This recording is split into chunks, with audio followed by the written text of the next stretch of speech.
Lord of the Rings is not only a fascinating story, it is a rich narrative that provides a window into the human condition and also gives all of us some very important things to consider in our own lives through evocative images, through great storytelling, through fantastical language and understanding. And yet, this amazing story has come under attack by elements of the progressive left over the past few months as of the posting of this video, because it is supposedly associated with the far right.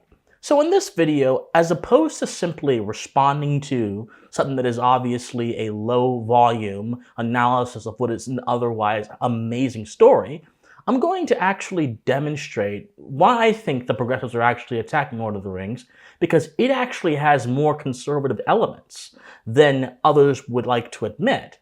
And when something in the popular culture has a lot of elements that run athwart of the modern orthodoxies of our time, it ultimately will become a subject of attack and ridicule by those who oppose it. But before we get into that, my friends, hope all of you are doing well. I'm Christian Watson. Thank you so much for being here. If you enjoy political, social, and cultural commentary in the case of this video with a philosophical bent, then I must implore you, please like, share, comment, subscribe. Do whatever you can to help us make this channel successful. We are almost at 20,000 subscribers, my friends. If you want to be a part of the revolution of the mind in this country, if you want to be a part of a resurgence of philosophical thinking in an era where there is a drought of such thinking and there is a prevalence of sensationalism and surface level thinking and entertainment over edification, then please be a part of the solution. Like this video, comment on this video, share this video, subscribe to this channel, tell your friends, tell your family, do whatever you can. Thank you guys so much for being a part of this journey with me. Now, please enjoy the video. So, one of the reasons I wanted to do this topic is because I saw something a few months ago that came from Rachel Maddow right after J.D. Vance was being considered or selected for the VP, where she actually explicitly attacked Lord of the Rings for being adjacent to the far right. Watch a little bit.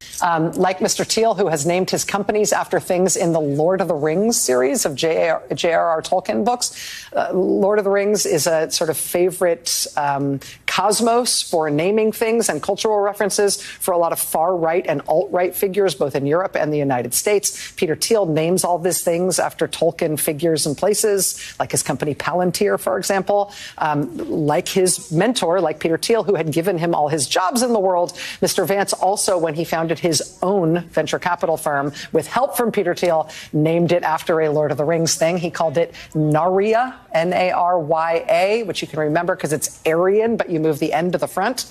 Apparently that word has something to do with elves. Now, I must say, this is simply another example of how progressive conspiracies jump to the most hyperbolic conclusions that are possible to be made. As I mentioned in my intro, Lord of the Rings is a cultural phenomenon that opens a window into human nature, the nature of reality, and broader considerations that can hopefully help all of us reflect more on our lives, on our societies, and on our world.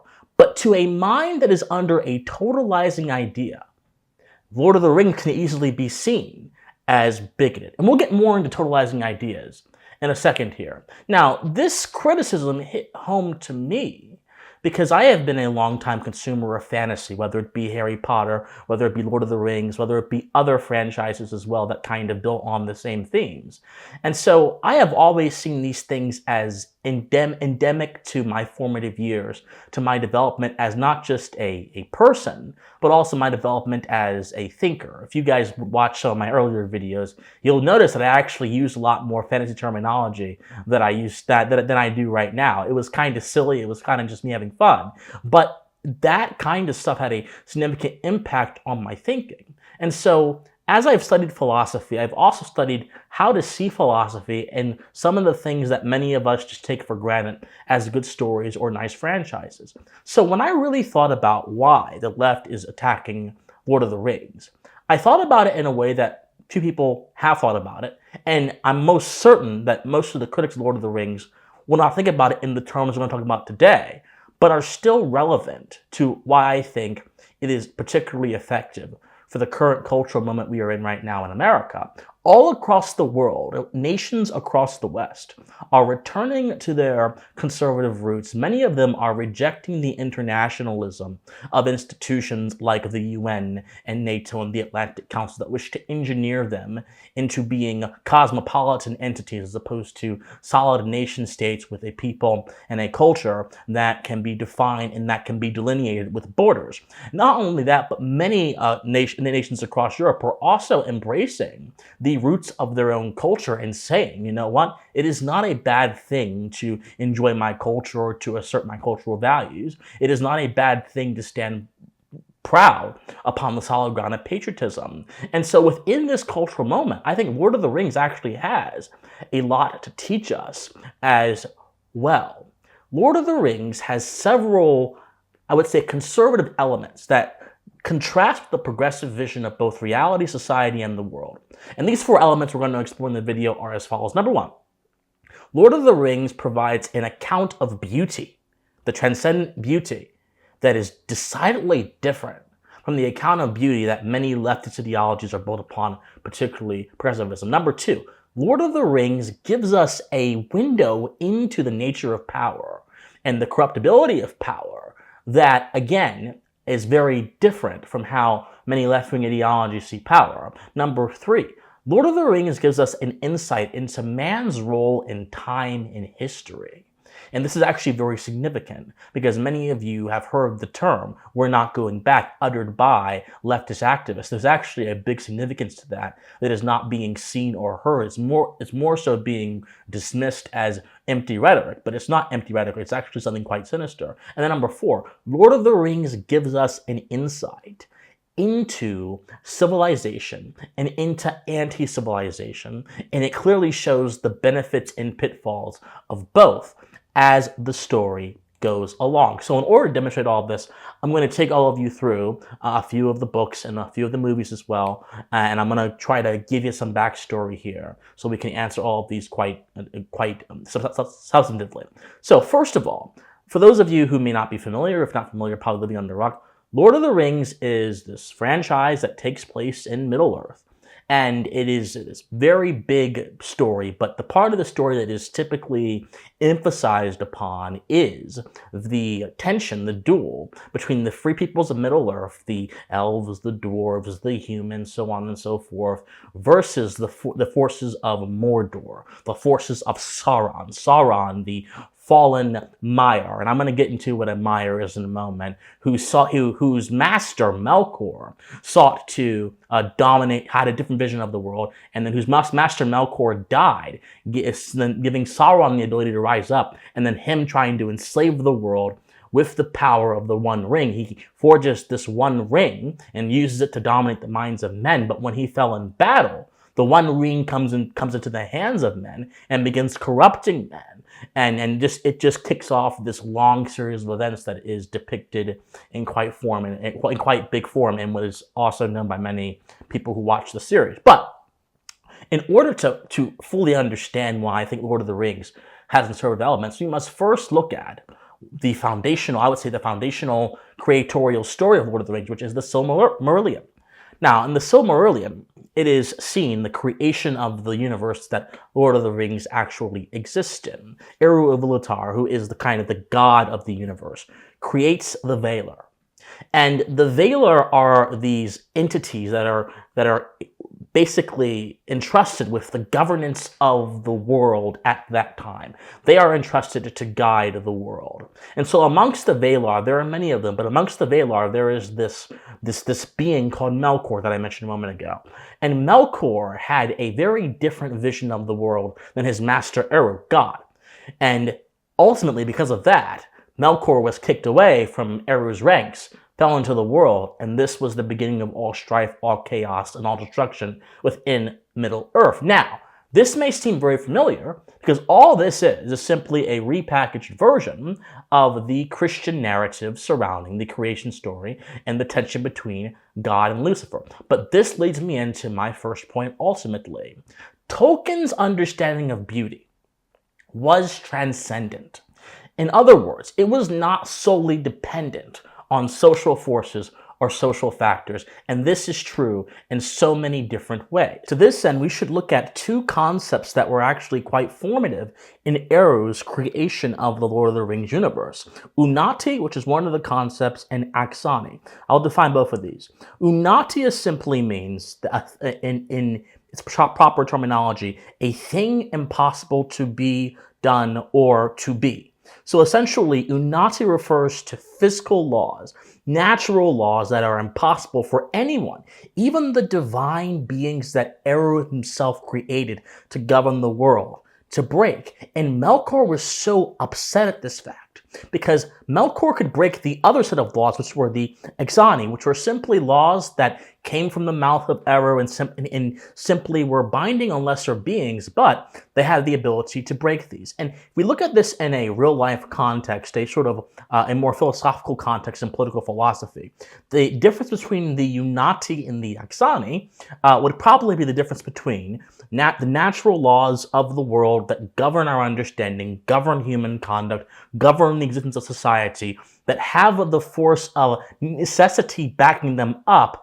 And you contrast that with the positive laws of the government that are written by men that can be broken easily, and if they are not based on natural law, they have no ground to stand on. Well, the beauty of Tolkien's understanding of beauty and the beauty of his formulation here is that no one, not even the evilest among us, could break the natural law. So that's a very transcendent idea. No matter the social pressures, no matter the desires, no matter the personal expressions or the lived experiences of Melkor, he could not shake the shackles of the Unati. But also another thing that is seen in Tolkien's creation narrative is the music.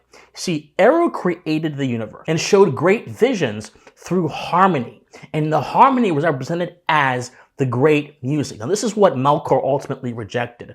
But the harmonizing of the universe, the Lord of the Rings universe, was represented first and foremost by music. Now, within the American conservative tradition, if we're going to actually analyze this and find some parallels, we must go to the ideas of beauty that influenced the founding of America. Now, many of you may be saying, Christian, how in the world did beauty influence the founding of America? Very simply, because the founding of America was not simply a political proposition. It was at first a proposition about the nature of humans, the proposition about the conditions of society that humans needed to flourish, and a proposition about what kind of civilization is best for humanity to use its gifts. It was fundamentally a proposition about being human that had political implications, which then means that all of the constituent topics that involve being human, including our senses and beauty being a part of our senses, are particularly relevant to the philosophy and understanding of the American founding. So, one of my favorite philosophers who had a direct influence on the founding, who influenced Benjamin Franklin, Thomas Jefferson, and several other major American figures in our founding generation, Lord Keynes, Henry Home, who was never talked about, which is an absolute shame. He was a Scottish jurist. He was a philosopher. He was the grandfather of the Scottish Enlightenment School of Philosophy. He mentored David Hume. He mentored Adam Smith. He mentored a lot of the big names that you know of. He came after Locke, but in my opinion, added much more than John Locke did. And he had this conception of beauty, that he had these three orders of beauty. Now, for him, beauty had to do with regularity, uniformity, and conformity to a particular thing's proper shape.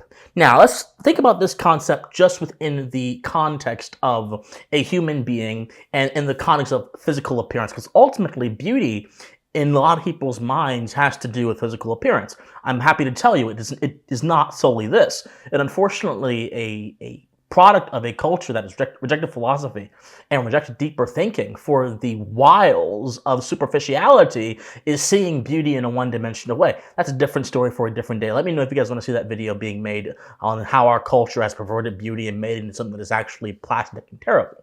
But think about it in terms of physical appearance, and that's most relatively relatable to all of you. A lot of us, even I don't care how nice you are, I don't care how high class you are, if you see a burn victim, you will have a certain reaction to their physical appearance.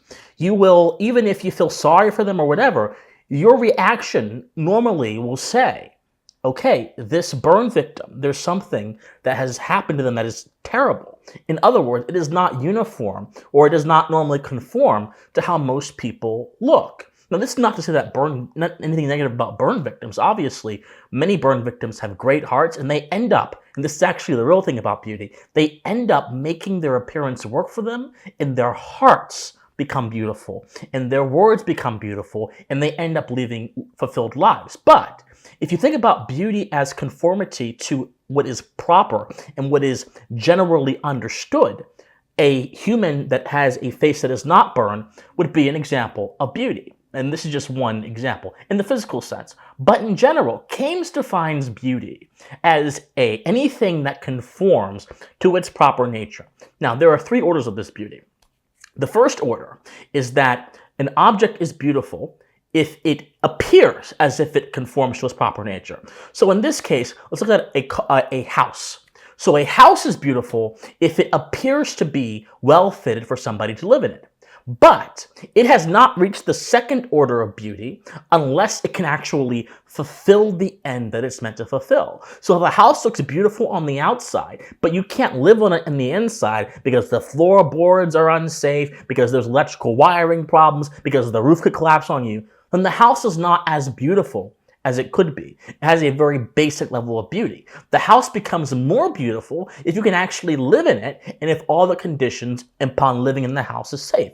But there's a third level of beauty that Keynes talks about in his essays on moral principles and philosophy. And that third level of beauty is when something A has the look of conforming to its proper end, B is capable of actually conforming to its proper end, and then finally C produces a good result by virtue of conforming to its proper end. So if that house houses orphans, or if that house houses the homeless, or if that house protects a family from a storm during a hurricane, that house is now the ultimate level of beauty for Keynes's system. Now, what does this have to do with Tolkien? Everything. Because Tolkien, I think, describes beauty, or at least presents it, in very much a similar way. Let's look at the example of Frodo before we get back to Melkor. Frodo, this hobbit, was already beautiful at the outset. He already had plain beauty because he was a social being in the Shire, living in innocence, living in happiness, living in wonder. Okay, that's plain beauty. He was an object that appeared to conform to what was proper. But he didn't have necessarily an end to what he was doing. He was just existing. And many of us today are just existing. You can be beautiful and exist, but you can be even more beautiful if you flourish. That's a different story, different day. But so then secondly, Frodo, when he finally got the mantle to go ahead and take the One Ring from Bilbo Baggins and destroy it, and therefore save Middle-earth, now he had rise to the second level of beauty. But when Frodo finally got to Mount Doom, overcame everything that was fighting him, overcame his passions, his temptations, overcame everything that was holding him back, overcame the lies of Smeagol, Frodo ascended to the third level of beauty because his actions ultimately resulted in the liberation of Middle-earth from a fallen Maiar who had violated his duties and wanted to enslave people. And you can see the progression of Frodo from stage 1 of beauty to stage 3 of beauty. But what's so important, why this contrast with the left's narrative, is because this has absolutely nothing to do with the society he was around. It had everything to do with how he was constituted as a hobbit, as a living being, bound by those axioms I mentioned earlier, bound by the laws of Eru, bound by the natural law, transcendent, not conforming to the mediocre and the mundane, but conforming to what is the best expected and what is necessary for us to do anything whatsoever. And Melkor could not accept that. Sauron could not accept that. And for that reason, both of them ended up living in leading civilizations of squalor that we're going to get to later, and ultimately failing in their goals. Even the divine can fall, as we see in the tension between Eru and Melkor.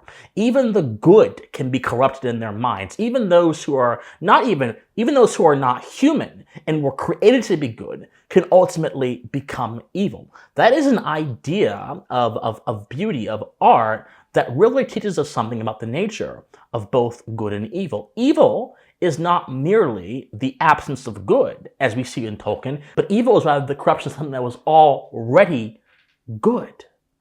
And so then, after Melkor falls, and Sauron, who was a Maiar, the Maiar were the servants of the Valar. This is where you would see Gandalf, for example. He was a Maiar. This is where you would see Saruman, the White, the great wizard who was ultimately corrupted as well. He was a Maiar. All these different beings, they were entrusted with guiding man.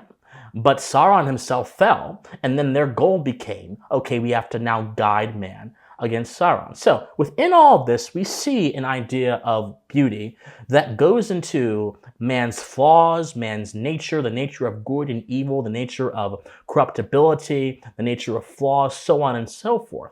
This is a much more comprehensive picture of beauty that we see here with Tolkien. But if you were to go to the progressive conception of beauty, if you were to look at, for example, anything that you have seen in the progressive era, any of the art, and there's a few pictures coming up on your screen right now, the art you see in the progressive era, what you would notice is the progressive idea of beauty is rooted fundamentally in struggle, in tension, in antagonism, and so many different things, and in human perfectibility. Wherever you see, for example, as mentioned, the progressive era, in the progressive era, there were a lot of pictures that were depicting Standard Oil, which was both an entity, but also a broader metaphor for the rich people in that society, as this evil, monstrous force which stood against the people. There was a lot of villainized depictions of the wealthy during the progressive era, but there were also depictions of the people, the progressives, steamrolling everything and anything. Like this picture you're seeing right now shows several people upon the wheel of progress steamrolling anything that got into their way. It was a vision of conflict. Their idea of beauty was built solely, primarily around conflict and antagonism. Think about how many leftists use language today. They'll talk about class conflict. They'll talk about the rich paying their fair share. And this ultimately turns into an ethos for them. It's an ethos which pits values within the context of those who have and those who don't have, within the context of those who are powerful and those who are weak. And when you view the world, when your idea of beauty is in such a binary, limited way, your insights into the nature of politics and your insights into the nature of the world will also be so limited, and they will also be not as effective as they could be, possibly. So when you have over here Lord of the Rings saying, no, beauty is about the broader order of the universe. Beauty is about even how the most pure can be corrupted. Beauty is about how everything has flaws. Beauty is about the triumph that comes with dealing with those flaws. Because what ultimately happens, Frodo Baggins ends up getting the ring, which is the embodiment of the evil power that Sauron has invested. He ends up getting the ring. And the thing about the hobbits is that the hobbits themselves in Lord of the Rings were these kind of pure peoples that were whimsical, they were innocent, they lived in the Shire, they didn't really have much violence in their society. They were a very happy-go-lucky people. And so when Frodo Baggins gets the ring, it's basically like the most purest person having to bear the most impure burden and take it to heal, and it even corrupts him. No matter what kind of society Frodo Baggins lived in, it still corrupted him, and ultimately it almost killed him. Had it not been for Smeagol, who we'll get to in a second, Frodo Baggins would have most likely been totally fall into the clutches of the ring, because there were several times where he almost did. That's what Tolkien is talking about in this broader thing. Whereas the progressives kind of collapse the notion of beauty to conflicting social ideas and social institutions. It is a totalizing idea versus an enriched idea, both of which give us two very different perspectives of how to view the nature of man.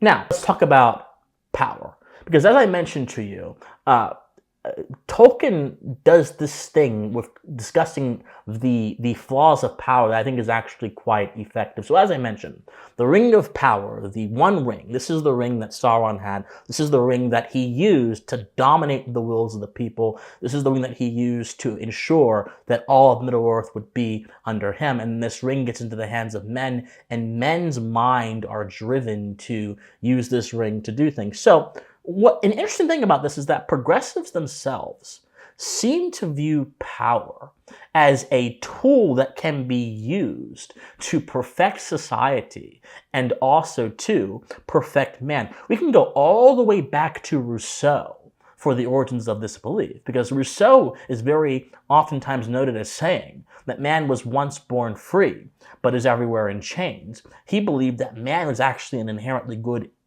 being, but the society he lives in corrupts his soul and makes him throws him off kilter. Now, you see downstream of this Rousseauian idea, you see this idea downstream in the rhetoric of many people, many leftist people, in terms of what they use to address particular issues. For example, they will say that disparities themselves are indications of injustice. A few years ago, it was disparities are inherently racist. Now it is disparities are inherently inequitable. So, for example, if a woman makes less than a man, it is somehow inherently a problem, no matter the conditions surrounding that, and therefore we must use the law to perfect that situation and make the issue better. When we talk about disparities in outcomes, and social outcomes, in income, they will almost always collapse it down to something that happened in the past. They will collapse it down to something that happened in the society.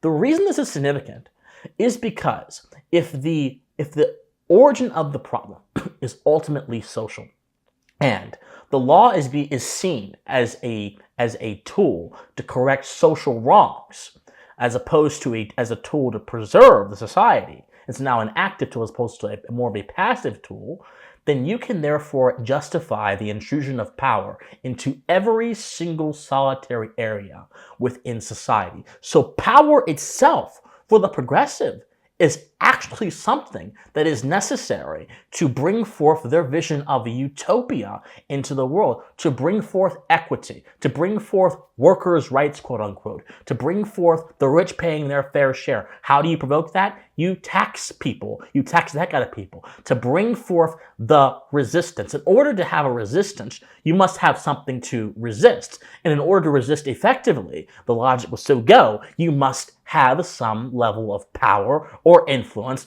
or else your resistance will fall apart. Their worldview is predicated upon how to use power. But the Lord of the Rings tells us that power, no matter how well-intentioned one's use of it is, no matter whose hands it falls into, and no matter what direction it goes into, power itself is a very destructive force that weighs on the minds of man and hits at the most primal parts of his nature to bring out the worst in him. And in fact, I think Tolkien even goes a little bit further.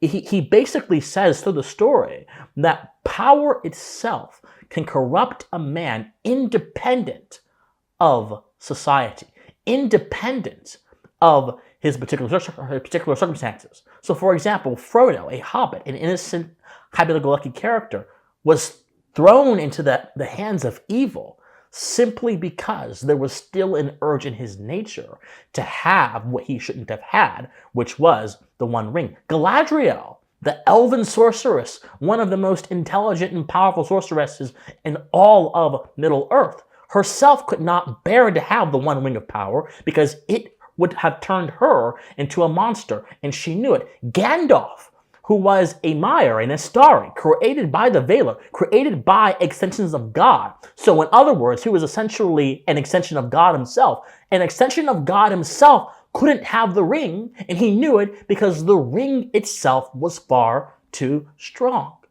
No matter how the ring of power is used, whether it's used for good or for bad, there is something about the nature of reality that compels power to bring out the worst in us. The progressive does not understand that, and in fact, if the progressive did understand that, the progressive would have to dismantle most of their agenda, which requires using the law as an agent of social change, so to speak, even though that's an oxymoron. Societies don't change by force. Societies change through gradual changes of habits, which come through either convincing people or they come through new conditions and new realities emerging that people have to confront in their everyday lives. That's how societies ultimately change.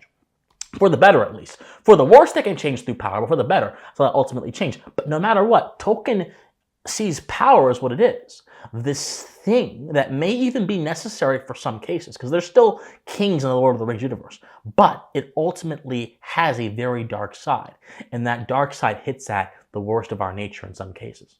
Now, conservatism itself, especially in the American sense, says that power, we need to be internally skeptical towards power and vigilance towards power and government.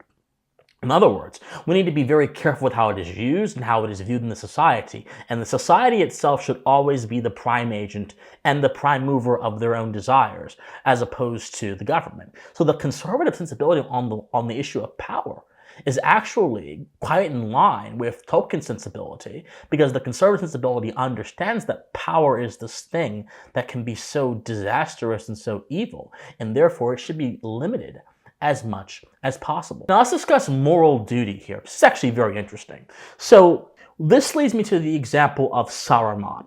Now, Saruman was an Istari. He was a mayor. He was supposed to be one of the people, that, along with Gandalf and Radagast and others, that guides the people of Middle-earth in their battle against Sauron, that informs them, that enlightens them. Well, Saruman himself became racked with with corruption and gave himself over to Sauron. And when Gandalf confronted him about this, Gandalf said, how could Saruman the Wise abandon reason for madness? We must join with him, Gandalf. We must join with Sauron. It would be wise, my friend. Tell me, friend, when did Saruman the Wise abandon reason for madness? Now, when I first heard this many years ago, I didn't think about it. But when I went back and I read it and I heard it again, it actually kind of struck at me. Because moral duty and reason are actually tied closer together, and the conservative tradition in America actually recognizes this. Because moral duty directly informs how we behave in society, and moral duty directly informs the limits of both power and the limits of both individual behavior in society, the proper limits of both things. But in order to access your moral duty, you must have an ability to intelligently understand it. You must have an ability to use reason. Now, Saruman, who was again a divine being, was corrupted by evil. And when you're corrupted by evil, you become primitive in your thinking. And so far as reason becomes suspended and madness takes over. Now, there's two words that I'm going to discuss later that Tolkien goes into. No, he doesn't really go into it, but it kind of reflects a theme within his works. And an author on Medium actually kind of pointed this out. It's Enengard and Utengard. Enengard is the Nordic word for a civilized, proper society where law and order flourish. Utengard is the Nordic word for a society where primality and chaos flourish. Now, these terms never show up in the actual books or movies, but as many others have said, these terms, given Tolkien's understanding of Nordic philosophy, which is one of the things that he kind of drew from Nordic mythology, are actually seen within the Lord of the Rings franchises through the examples of the different races and the different peoples. For example, Morgoth was a corollary to Gondor. And for example, Saruman's the opposite of Gandalf, Gandalf being Enengard, Saruman being Utengard. Anyway, the point is this: reason is the glue, the value that connects man with moral duty and also connects man's mind with reality, and therefore allows him to behave in a way that is both morally proper and virtuous, and therefore it is essential to the conservative vision. And yet Saruman abandoned that, because Saruman believed that his will, his own will, independent of everything else, stood above his duty as an Istari. The Istari, as I mentioned, were there to guide, to help, not to use their power in a showy way. This is one of the reasons why Gandalf himself, even after he died and came back as Gandalf the White, did not really use his magic when dealing with mundane foes. In fact, you can count on probably 2 hands the amount of times Gandalf used his magic in all of the Lord of the Rings stories to beat his foes, because the Istari were bound to guide, not to be their divine selves, not to be their full selves, but to simply be there to help people use their free will in a particularly effective fashion, not to dominate people and direct how they use their free will. But Saruman deviated from that. He became mad, and he again saw power, the will, as the dominant value. He believed that power was the only means that by which he could actually fulfill what he actually wanted. And of course, this aligns much more with a progressive worldview. Because again, how many times have you seen progressives arguing for more government programs? How many times have you seen progressives arguing for uses of power, again, to correct or to dominate that which they don't particularly like? It also shows an absence of reason and moral duty. In fact, progressivism itself, I would even argue, goes as far to reject reason unless it is used in an instrumental way, in a way that particularly conforms to what they want. So for example, the progressives will draw up categories that make no sense. Like for example, the category of a right to healthcare, right? This is an idea that every single person has a right to get medical care from somebody. Now, we must make a distinction. Medical care, healthcare is a great thing that everyone, I hope everyone would be able to have it. Obviously, it's not the case. But to say there is a right to it is to say there is a moral obligation to care for somebody. And this is where things get spotty, and they get spotty very, very quickly. Because if I have a moral obligation to care for someone, and there's no limits, there's no barriers, there's no preconditions, ultimately I'm going to stretch myself too thin as a practical matter, and I'm going to lose my energy, lose my power to address their needs, lose my power to address my needs, and I'm going to collapse. And if you were to exponentialize this particular process, everyone else who does this would collapse.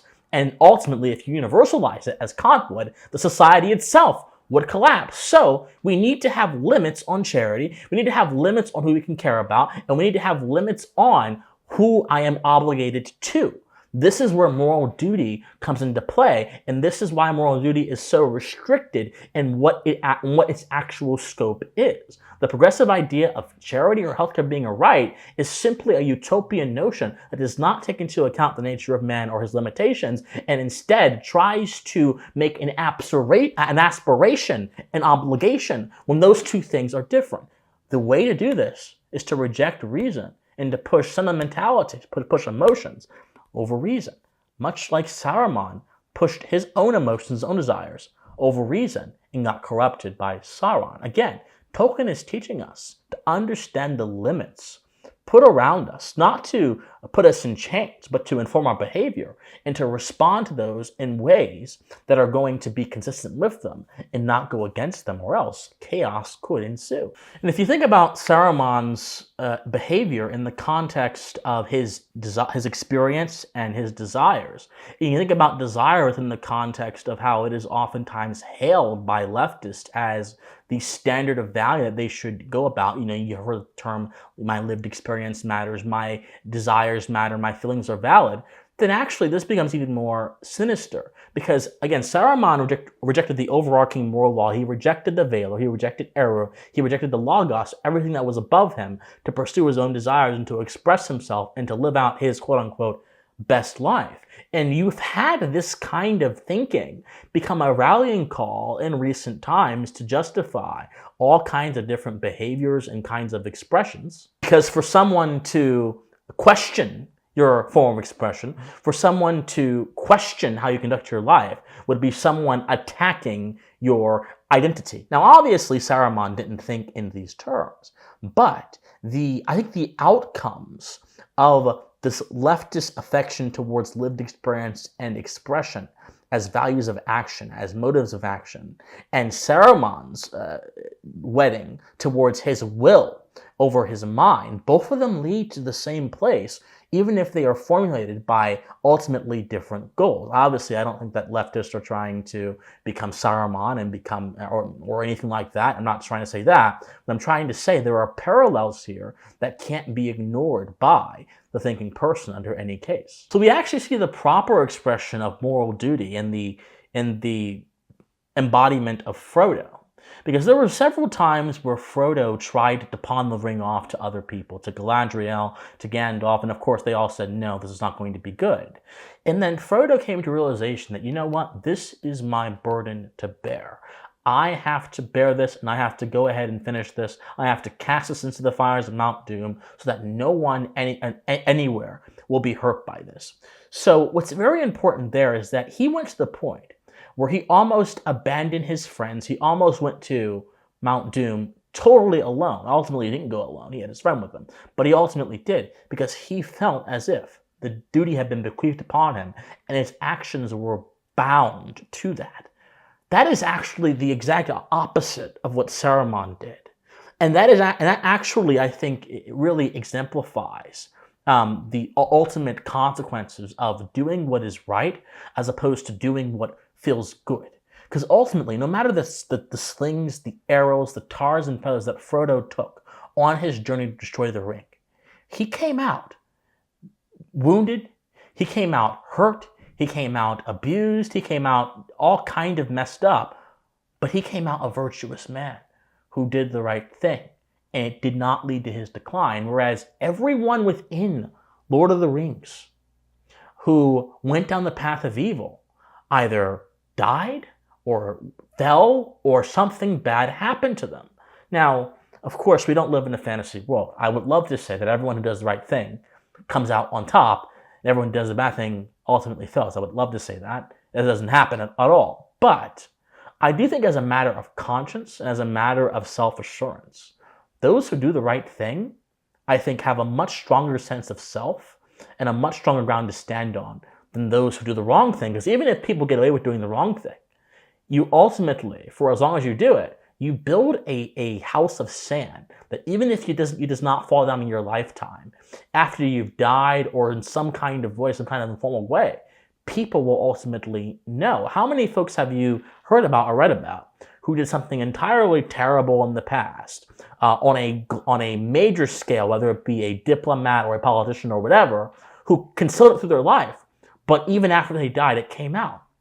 Because ultimately, I believe that's how these things work. Now, there's actually another parallel towards American conservatism that I want to talk about here within Lord of the Rings, and it's in the form of kings. Kings. So, if you think of Theoden, who was a king, and if you think of the Nazgul, who were also kings, we'll get to that in a second, the way kings and rulers are treated in Lord of the Rings is actually something that conforms very neatly to the American conservative sensibility around power and authority. So before the classically Republican idea was birthed in the form of America, kings were treated as emissaries of the divine, as people who had the utter license of God to do whatever they decided to do, no matter what, to rule the people. But within Lord of the Rings, even though they have a similar kind of duty, even though they have a similar kind of authoritarian posture, they are still put into a very different light. They are seen as imperfect as anyone else. They are seen as mortal as anyone else. And they are seen as the ones that are actually the most susceptible to the ravages of power. So Theoden, for example, his mind was enslaved by Saruman for so many years. And Saruman used him as a puppet and used Wormtongue, his advisor, his slick advisor, to whisper sweet nothings into his ear to continue to push him upon Saruman's agenda. And this caused him to grow old, sickly, to look corrupted. And then, of course, Gandalf came along. And Gandalf ultimately said, I release you, Theoden. And he was ultimately released from Saruman's spell. And then when that happened, he went back to normal, although he was still scarred from the experience. But the point is this. I think this kind of reflects the difference between the old worldview of kings and the new worldview of kings. Kings seen as divine emissaries within old world Europe, and within the new world, within America, their kings were not seen as anything else. as in honesty, illegitimate monarchs, but ultimately as just people who were meant to ensure that the governed were taken care of within the context of their rights. This is a fundamentally American idea. This is why the idea of a king was abolished. But before America, and the sort of writings that helped build America's intellectual DNA, and like Hugo Grotius's writings, they would oftentimes use the word prince to describe a ruler who was subject to the people in any way, shape, and form. So the idea of the king is actually very interesting here. The Nazgul, who were the servants of Sauron, who were corrupted by his sweet nothings, corrupted by his power, also turned into these sickly, dastardly, horrific things, these wraiths that would go around and cause so much evil around the world. This is all to show us that even those who stand at the very top of society, even those who have status, are susceptible to the same urges and the same pitfalls that all of us are. Status does not make the man. Character makes the man. Theoden's decision, after he was free from Saruman's spell, to go ahead and confront the enemy, to confront Sauron head on. He didn't do it immediately, but eventually he did. That ultimately defined him. Even though he died while doing it, he died an honorable man as opposed to a coward.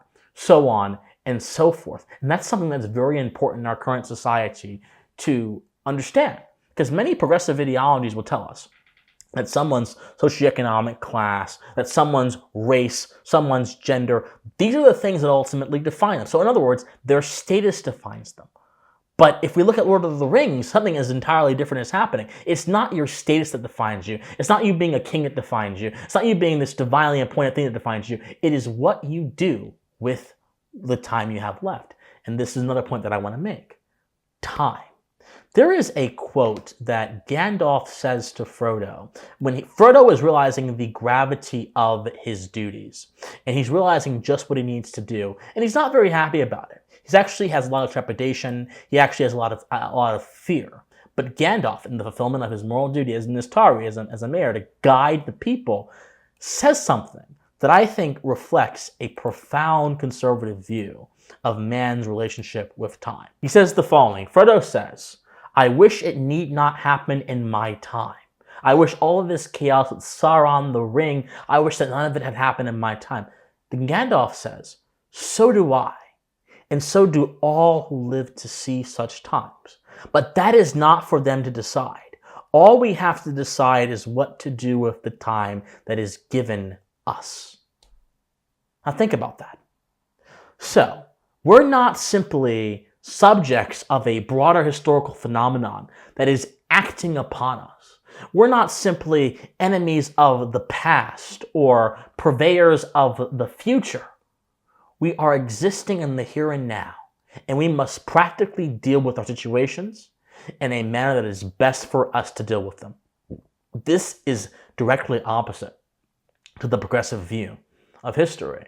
Progressives believe history moves in a particular direction. They have a very linear view of time and history. That is why you'll oftentimes hear progressives saying, or the model of the Kamala Harris campaign, "We're not going back." You'll hear Barack Obama saying, "We're going to have hope and change. We're going towards the future." Within the progressive era, you'll see that steamrolling wheel crushing everything that disagrees with them. You'll see Standard Oil being tied up by a depiction of Uncle Sam. You'll see so many things that pose this particular environment where time is the ultimate object. You'll see these things because it reflects how they view history, and it reflects how they view their role in pushing forth history in a particular direction. But the problem is, if you are a purveyor of the future and an enemy of the past, you will ultimately be an enemy of knowledge. But if you are neither a purveyor of history, a purveyor of the future, and an enemy of the past, and instead a creature of the present who applies his wisdom to the things that are happening in his day, you will be able to learn from both the past and eventually impact the future in a way that you may not even be intending to. And that is the beauty of what Tolkien is trying to tell us here. You can't control time.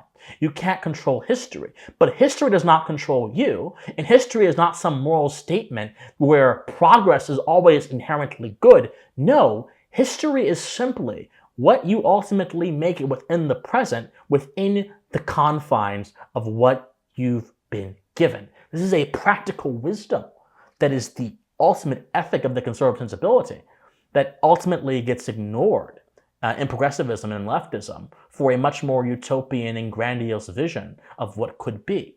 And there's a wisdom to understanding your limitations and to working within your limitations, not just in terms of history and in terms of the world, but also morally, because morality is primarily about understanding and accepting your limitations and working within them. And that's another very important theme that is within this story. The last one I want to touch on before I close is, again, the theme between the different kinds of civilizations, the primitive and the refined.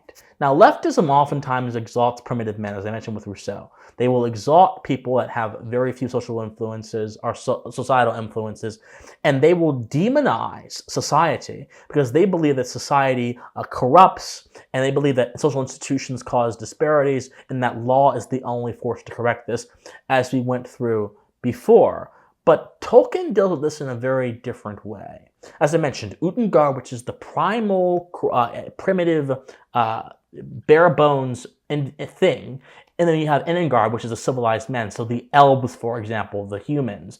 And the orcs would be an example of Utengard because the orcs have been under the spell of Sauron for so long, and they are basically tools of destruction. If you just see, for example, how Tolkien depicts civilized versus primitive. Look at Gondor and look at Mordor, for example. The realms of Sauron, who has all the power, who is one of the evilest and even the strongest forces in the entire world, his realms are all caves and broken down buildings and has a dark, gloomy sky over it, and there's a big volcano shooting out things, and it has so many creatures that can kill you. The most powerful, the strongest, the mightiest on the land has a civilization that is not a civilization, it's an anti-civilization that is just so decaying. And yet those who are comparatively weaker but are free, the free peoples of Middle-earth, have these cities that have gleaming spires, that have paved roads, that have rivers coursing through, that have civilizations, that have customs, that have joy. Isn't that very interesting? Because ultimately what Tolkien is trying to get at here, in my opinion, or what the story conveys to me, is that the more power totalizes and controls, the less innovation there is, the less spirit there is, the less character there is, and the more destruction there is. Primitive man is not simply primitive because he hasn't discovered what civilization means. Primitive man is primitive because of how he thinks and how he views civilization. If you view civilization as the product of this single overarching authority, you have a mindset of a primitive man. If you view civilization as a product of intellection and ideas and debate and discussion and traditions and customs, you have the mindset of a civilization man. Even if we differ on what those customs should be or what the tradition should be, ultimately you are working within the same category. So primitiveness is not simply being undeveloped. Primitiveness may even be being developed towards a bad idea that ultimately harms you. Look at, for example, the steward of Rohan, Denethor, who basically tried to kill his son after he realized that there was a battle going on. He wanted to run from the battle. He ultimately didn't succeed and he ultimately ended up destroying himself. He is someone who had the mindset of a primitive man. Saruman, who wanted to dominate for the free peoples by rejecting his moral duty, by rejecting his reason, he had the mindset of a primitive man. Theoden, in his corrupted form, who was simply being guided by Wormtongue and being dominated by Saruman, he had the mindset and the look of a primitive man. Now, speaking of primitive civilizations, it's very important to put this in context. Beyond the orcs, beyond Mordor, beyond all of that, we have to talk about Smeagol, my precious. So Smeagol was actually, in my opinion, the ultimate form of primitive man, because Smeagol was taken from the civilized hobbit society. And he wasn't corrupted again by society. He was corrupted by his own inability to rein in his passions, to rein in his lust for power, to submit to reason, to submit to the laws that J.R.R. had set out, both the laws that were bound by the lesser beings and the natural laws. And instead he sought to go against both of them and to defy his nature just to get power, to see beyond himself and to project forth a future that obviously destroyed him. He ended up, not only did his desires degrade his mind and make him a basically like a primate. It degraded his appearances, it degraded his manners, it degraded his perception of others, it degraded his ability to understand society, it degraded his ability to be friendly, it degraded everything and ultimately ended up in him dying. He's obviously the extreme form of primitive man, because obviously you can be primitive and live a life of relative serenity, but if your primitivity takes over you and it goes against, again, that order, that conformity that we're all constituted towards, destruction is the ultimate goal. And that is what Tolkien is trying to actually say. So it's not society that necessarily harms us, although it can. It's not civilization that actually harms us, although it certainly can. But rather, we are our own worst enemy in the face of that which is the most important, and in the face of temptation, not society, not social inequities, not anything like that. And if you can get that message down, not only is it simply a nice message for a story to convey, it's also a message that can empower you to take responsibility over your own life and to direct yourself towards virtue and away from the wiles of evil. So in all reality, when it comes down to this, we have to understand that there are elements of progressivism, not the entire thing, that are incredibly anti-civilizational. And the conservative sensibility is to preserve civilization by standing upon the solid ground of what we know to be true, standing upon the solid ground of different first principles that constitute human interaction, and using that within the context of reality to guide our behaviors. And in Lord of the Rings, there's no better other franchise that depicts the consequences of following this pro-civilizational path. So my friends, I know this is a long video, but I want to close it here. One of the reasons why I think it is important to see these themes in broader acts of pop culture is because these broader acts of pop culture are our modern day myths. Superman, Batman, Lord of the Rings, Harry Potter. These are modern day myths created. But these are myths that, unlike traditional myths, don't just stay contained within a particular country or take on the tradition of a particular people. These are myths that transcend countries, that transcend peoples, and go into so many different directions, and then are taken by peoples, and then are transformed into so many different other directions by uses of fan fictions and by uses of expanded universes. And these myths keep perpetuating themes that, even if we don't recognize them, still have an impact on how we see things. You can see this in any franchise, whether it's Star Wars, Lord of the Rings, it does not matter. And it's important for us to use these myths to guide us, to guide our thinking, and to expand our thinking. Because to cast forth principles within a fantasy context allows us to explore them a little bit more than it would in reality. But their implications remain the same, because fantasy is a derivative of reality. It is not entirely anti-reality. You must have a reality to have a fantasy, just like you must have good to have evil, since evil is simply the corruption of good. That is why I did this video, and that is why I think so many of us can take so much from Lord of the Rings and other things that dominate the entertainment sphere.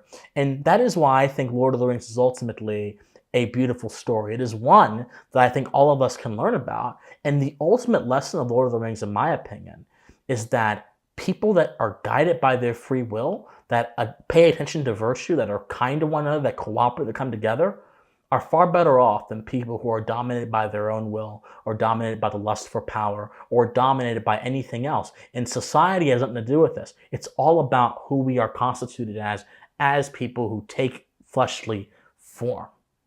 That should humble us, and that should be very instructive to how we view politics. But unfortunately, there are ideologies that have an entirely different view, that ignore human nature, that ignore a lot of things, and that seek to use power in the same way that Sauron used power, or if they don't seek to use it in that same way, ultimately their programs result in that kind of totalitarian ethic. So my friends, be more like the free peoples of Middle-earth. Be more like Frodo. Be more like these people that fought through their problems and that recognized their flaws, but in doing so became heroes. And be less by those who can't temper their passions. Be less by those who reject their reason, and be less like those who would seek to cower before impending evil. And my friends, I think that if we all do that, no matter if you're conservative or whatever you are, we will ultimately be living in a much better society. My friends, like, share, comment, subscribe. Do whatever you can to get this message out there. My friends, study history, study philosophy, and remain morally convicted, and please stay pensive. Bye, guys.